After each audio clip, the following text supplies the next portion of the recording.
सूरज के जीवन का एक ही फंडा था कि मेहनत तो गधा भी करता है, घर बैठे जो कमाए समझदार वही होता है।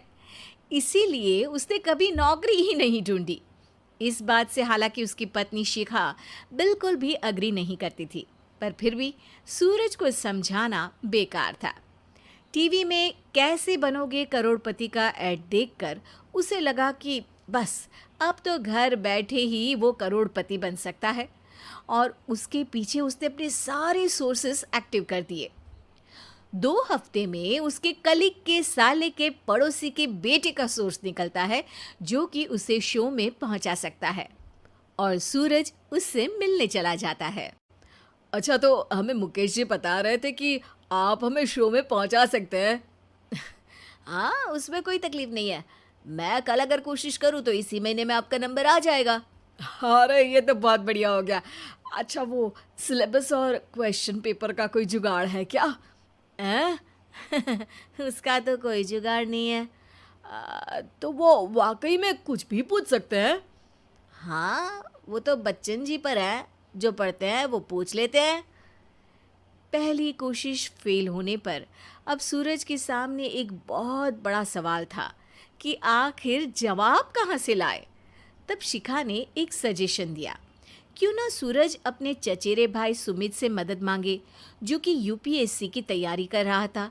हालांकि इतनी मेहनत करना सूरज को समझ में नहीं आता था, पर कोई और रास्ता ना मिलने पर वो आखिर सुमित से बात करता है।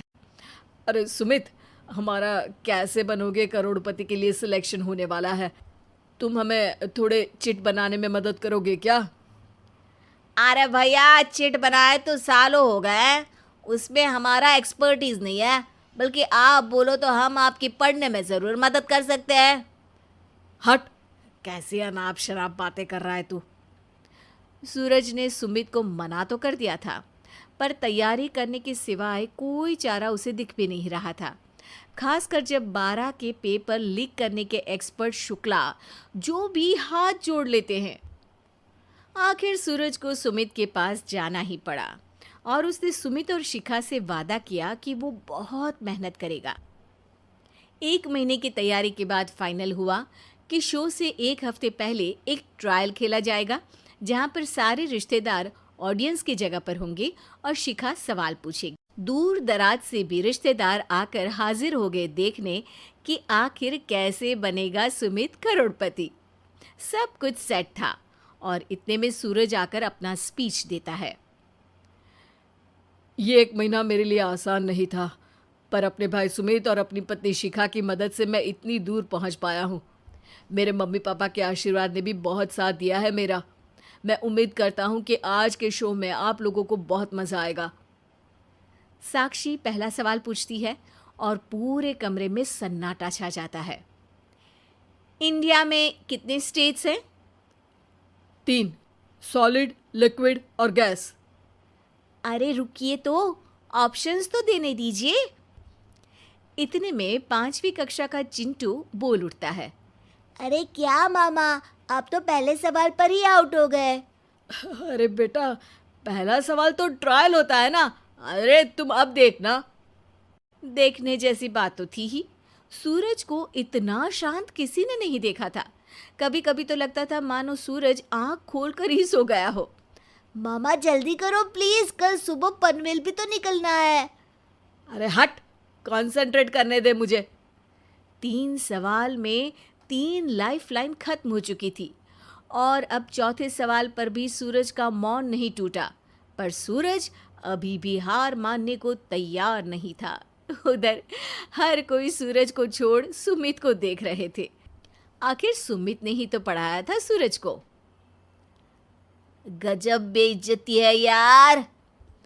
अरे बेटा, तो बाप का, दादा का, भाई का, सबका नाम बुड़वाएगा।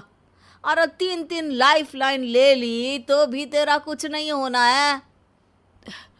अरे कोई इतनी बात करता है क्या शो पर? अरे बेटा, शो पर तेरे जैसे भी तो नहीं आते ना। सूरज की ये जंग आखिर 1 घंटे बाद 5वें सवाल पर खत्म हो गई, जब उसने इंडिया के नेशनल बर्ड का नाम कहा, कौवा। अरे बेटा, मजा तो बहुत आया, बस थोड़ा टाइम पर खत्म होता तो आनंद भी आ जाता।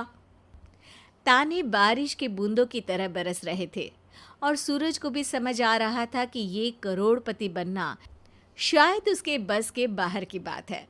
पर वो आखिर ये बात मान कैसे लेता? वो सख्त लौंडा जो ठहरा, उसने सोचा कि बेइज्जती तो हो ही चुकी है, पर अगर मैं हार नहीं मानूं तो शायद कुछ हो सकता है। शिखा, तुम देखना, असली शो में आग लगा दूंगा, आग।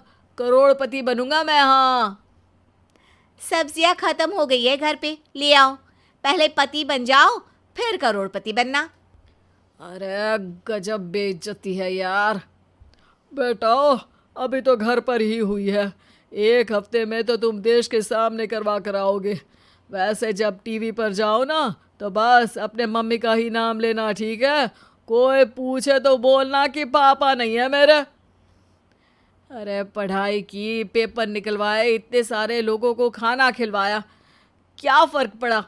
इसीलिए मैं कहता हूँ कि मेहनत तो गधा भी करता है, घर बैठे जो कमाए वही सिकंदर। लेकिन मामा, गधे भी जानते हैं कि हमारा राष्ट्रीय पक्षी मोर है।